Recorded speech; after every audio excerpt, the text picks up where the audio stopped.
पारसी समाज को लेकर सियासत काफी तेज हो चुकी है। पहले तेजस्वी यादव ने सरकार बनने पर ताड़ी से बैन हटाने का वादा किया और अब जेडीयू में भी इसकी मांग उठने लगी है। आप ये रिपोर्ट देखिए।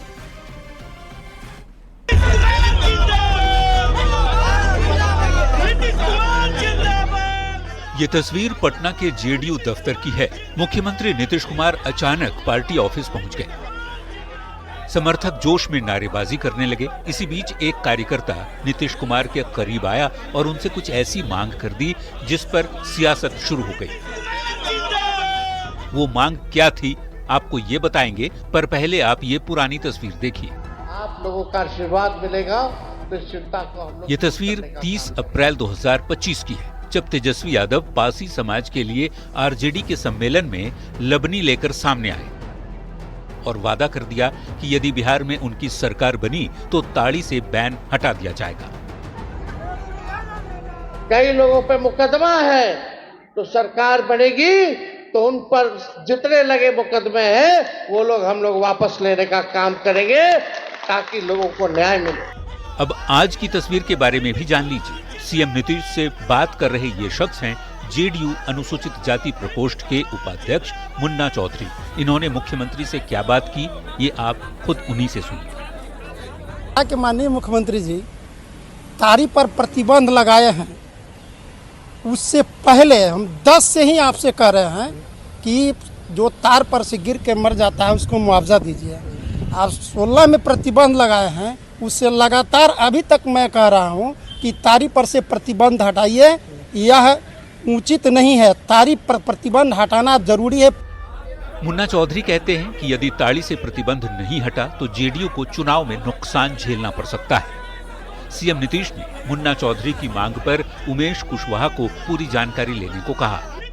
हम अलग से मिल के, हम जब मुन्ना चौधरी से मिल के और उसको ब्रीफ करेंगे, हम आपको ब्रीफ करेंगे और जो हमारे मुन्ना पार्टी के नेता मुन्ना चौधरी जी हमको अवगत कराएंगे वो माननीय मुख्यमंत्री जी को अवगत कराएंगे। जेडीयू के भीतर से ताड़ी पर बैन की मांग को लेकर अब सियासत भी शुरू हो गई है।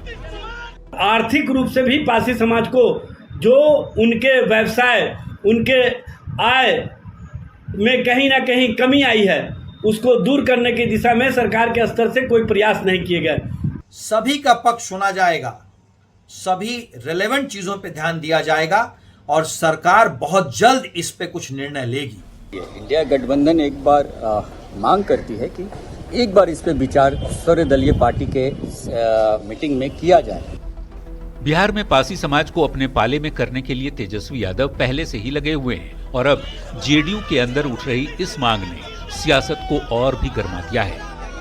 पटना से संवाददाता आनंद अमृतराज के साथ ब्यूरो रिपोर्ट, न्यूज़ 18। मुख्यमंत्री में बढ़ेंगे आगे। बिहार में कांग्रेस इस बार कई एक्सपेरिमेंट कर रही है और इनमें से एक क्यूआर कोड है। पहली बार उम्मीदवारी में पारदर्शिता के नाम पर कांग्रेस ने हर कार्यकर्ता को उम्मीदवारी पेश करने का मौका दिया है, पर आशंका ये जताई जा रही है कि इतनी बड़ी संख्या में आवेदन कांग्रेस के लिए परेशानी का सबब बन सकते हैं।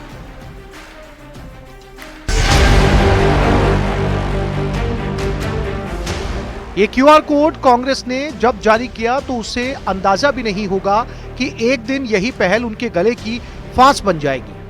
बिहार में कुल 243 हैं और कांग्रेस के पास अब तक 300 से ज्यादा आवेदन आ चुके हैं। विधानसभा चुनाव की उम्मीदवारी के लिए इतनी बड़ी संख्या में आवेदन आने से कांग्रेस के लिए परेशानी बढ़ना स्वाभाविक है। बल्कि आवेदन तो आपको 300 या 300 से ऊपर भी अधिक मिलेंगे। तरीका तो ये पार्टियां अपनाती है कि एक सीट के लिए 3-3 आवेदन देती हैं। तो जब इतनी महत्वाकांक्षा जगा देंगे और फिर अगर आपके साथ समझौता होता है, जिस अलायंस के साथ आप हैं, उसमें सीटों की संख्या उसके अनुकूल नहीं मिल पाती है, तो बाकी जिनका आपने आवेदन लिया, चाहे उस क्षेत्र के लिए 1 आवेदन मिला हो या 3 आवेदन मिला हो, तो फिर तो आप चीज़ों को नहीं दे पाएंगे, उनको संतुष्ट नहीं कर पाएंगे। महागठबंधन में अभी सीटों का बंटवारा नहीं हुआ है। चुनावी इतिहास को देखते हुए आरजेडी गठबंधन की सबसे बड़ी पार्टी है, तो ज्यादा सीटों पर दावा भी आरजेडी ही करेगी। पर कांग्रेस के पास पहले से इतने सारे आवेदन आ चुके हैं और इसे लेकर सियासत भी शुरू हो गई है। विभिन्न विधानसभाओं से कई आवेदन आते हैं, ये पहले भी आते थे, लेकिन इस बार उस क्राइटेरिया पे जो लोग सेट होंगे उन्हें ही उस चयन प्रक्रिया में अपनाया जाएगा। चौबे गए छब्बे बनने, दूबे बन के आए। कांग्रेस 20 सीटों पे लड़ेगी कि 30 सीटों पे लड़ेगी कि 50 सीटों पे लड़ेगी, अभी तो यही लालू यादव और तेजस्वी ने निर्णय नहीं लिया है, क्योंकि निर्णय तो यही लेंगे ना। लेकिन इंडिया गठबंधन में शामिल सभी दलों के बीच में जब सीटों का बंटवारा हो जाएगा, कौन किन सीटों पर लड़ेंगे, कितने सीटों पर कौन लड़ेंगे, ये तय हो जाएगा तो फिर सब अपने अपने उम्मीदवार को उस अनुसार से तय करेंगे। अभी सब लोग 243 सीटों पर तैयारी कर रहे हैं। कांग्रेस पार्टी बिहार के 243 विधानसभा से क्यूआर कोड के माध्यम से उम्मीदवारों से आवेदन ले रही है। अब उम्मीदवारों की संख्या इतनी हो गई है कि महागठबंधन में कांग्रेस पार्टी का एडजस्ट होना संभव नहीं। क्यूआर कोड से आवेदन वाली पहल कांग्रेस के लिए परेशानी का सबब बन गई है। सवाल ये उठ रहा है कि जिन कार्यकर्ताओं ने आवेदन किया, जब उन्हें टिकट नहीं मिलेगी तो कांग्रेस के लिए उन्हें समझा पाना क्या आसान होगा? जिन कार्यकर्ताओं को टिकट नहीं मिलेगा, क्या वो उसी जोश के साथ कांग्रेस के लिए चुनाव की तैयारी करेंगे? बहरहाल महागठबंधन के नेता चाहे तो कहें, लेकिन एक अनार 100 बीमार वाले हालात में कांग्रेस के लिए आगे की राह आसान नहीं है। न्यूज 18 के लिए पटना से संवाददाता संजय कुमार की रिपोर्ट। मुख्यमंत्री में अब बात करेंगे। प्रधानमंत्री नरेंद्र मोदी 29 मई को बिहार आ रहे हैं और उनके दौरे को लेकर तैयारियां अंतिम चरण में हैं। पटना में पीएम मोदी के दौरे को लेकर हाई अलर्ट जारी कर दिया गया है। पीएम मोदी बिहार को इस बार 50,000 करोड़ से भी ज्यादा की योजनाओं की सौगात देने वाले हैं। पीएम के दौरे को लेकर बीजेपी के साथ एनडीए के सभी दल काफी उत्साहित हैं।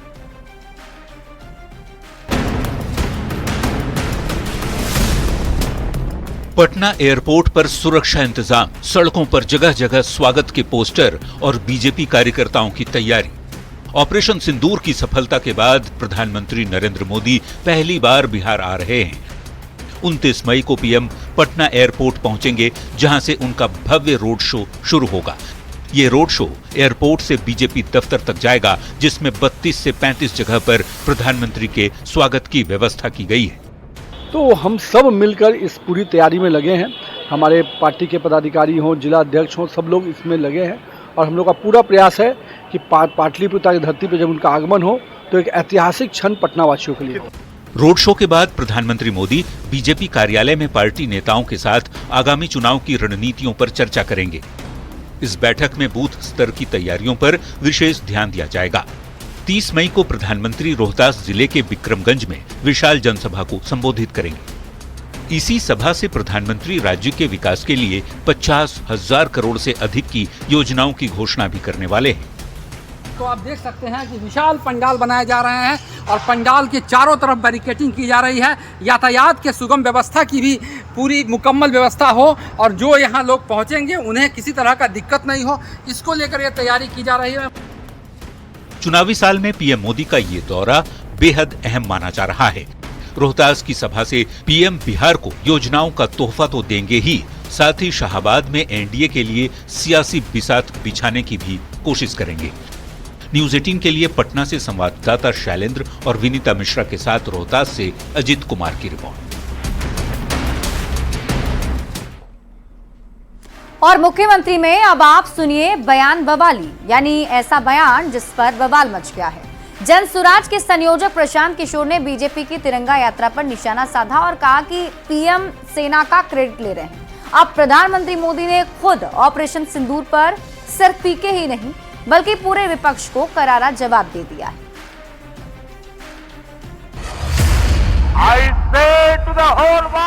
प्रधानमंत्री मोदी ने बिहार की मिट्टी से एक वादा किया था कि वो आतंकियों को उनकी कल्पना से भी बड़ी सजा देंगे।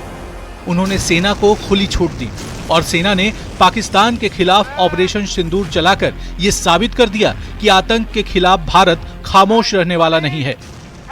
ऑपरेशन सिंदूर की सफलता पर बीजेपी पूरे देश में तिरंगा यात्रा निकाल रही है, जिस पर प्रशांत किशोर ने निशाना साधा है। राष्ट्रीय सुरक्षा और सेना के किए गए काम को अपने राजनीतिक फायदे के लिए इस्तेमाल कर रहे हैं। उनका चरित्र ही वो आपके सामने है, आप वो देख लीजिए और तय कर लीजिए। जब ऑपरेशन सिंदूर हुआ तो उसमें तो पक्ष विपक्ष सारे लोग, चाहे आप किसी पार्टी के वोटर हैं, आपने सबने समर्थन किया सरकार का। और जब ऑपरेशन सिंदूर हो गया तो अब झंडा लेकर खाली भाजपा वाले घूम रहे हैं। तो भाई तिरंगा यात्रा अगर कोई निकालेगा तो देश की जनता निकालेगी। पीके का ये बयान पीएम मोदी पर सीधा हमला था। पीके से पहले दूसरे राजनीतिक दल भी पीएम पर सवाल उठा चुके हैं। आज प्रधानमंत्री नरेंद्र मोदी ने उन सभी को करारा जवाब दे दिया।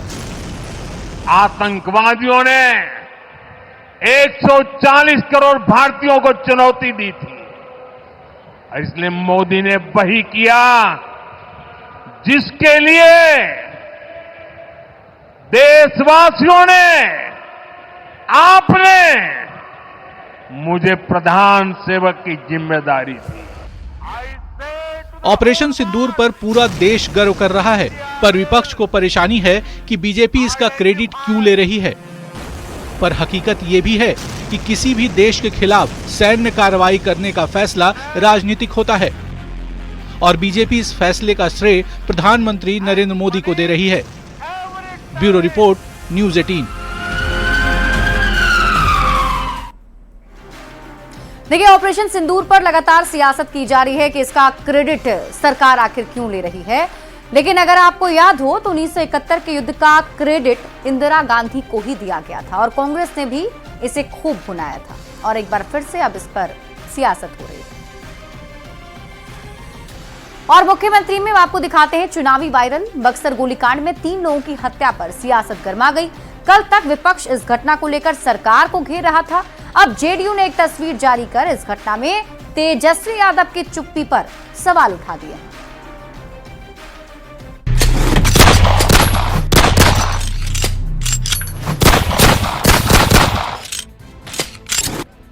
ये तस्वीरें हैं बक्सर की, जो बहियापुर गांव गोलियों की तड़तड़ाहट से गूंज गया था। पलक झपकते ही 3 जिंदगी मौत की नींद सो गई। बालू गिराने को लेकर विवाद में हुई गोलीबारी में 3 लोगों की मौत हो गई। बक्सर की इस घटना को लेकर विपक्ष सरकार पर सवाल खड़े कर रहा है, लेकिन इस बीच जेडीयू के मुख्य प्रवक्ता नीरज कुमार ने आरजेडी पर गंभीर आरोप लगाया है और ये दावा किया कि ये गोलीकांड आरजेडी की तरफ से प्रायोजित है। नीरज कुमार ने गोलीकांड के मुख्य आरोपी की तस्वीर को साझा किया। गोलीकांड के मुख्य आरोपी की तस्वीर में तेजस्वी यादव और सांसद सुधाकर सिंह भी नजर आ रहे हैं। जेडीयू ने कहा, तेजस्वी यादव इस घटना पर चुप क्यों हैं? विपक्ष प्रायोजित यह हिंसा है, मैं सीधा आरोप लगा रहा हूं। बुलेटिन जारी करिए। तेजस्वी यादव जी, इसके लिए कौन सा स्क्रिप्ट पढ़िएगा? पलटवार करते हुए आरजेडी ने आरोप लगाया कि अपराधियों को सत्ता का संरक्षण हासिल है। अपराध करने वाले आखिर बच रहे हैं क्यों? कहीं ना कहीं सत्ता और सत्ता के द्वारा उनको संरक्षण मिला हुआ है। बक्सर गोलीकांड पर सियासत जारी है। सरकार का दावा है कि प्रशासन दोषियों पर सख्त एक्शन ले रहा है। इस बीच नीरज कुमार ने तेजस्वी यादव और सुधाकर सिंह के साथ गोलीकांड के मुख्य आरोपी की तस्वीर जारी कर सियासत को और भी सुलगा दिया है। न्यूज़ 18 के लिए पटना से संवाददाता आनंद अमृतराज के साथ बक्सर से पुष्पराज की रिपोर्ट।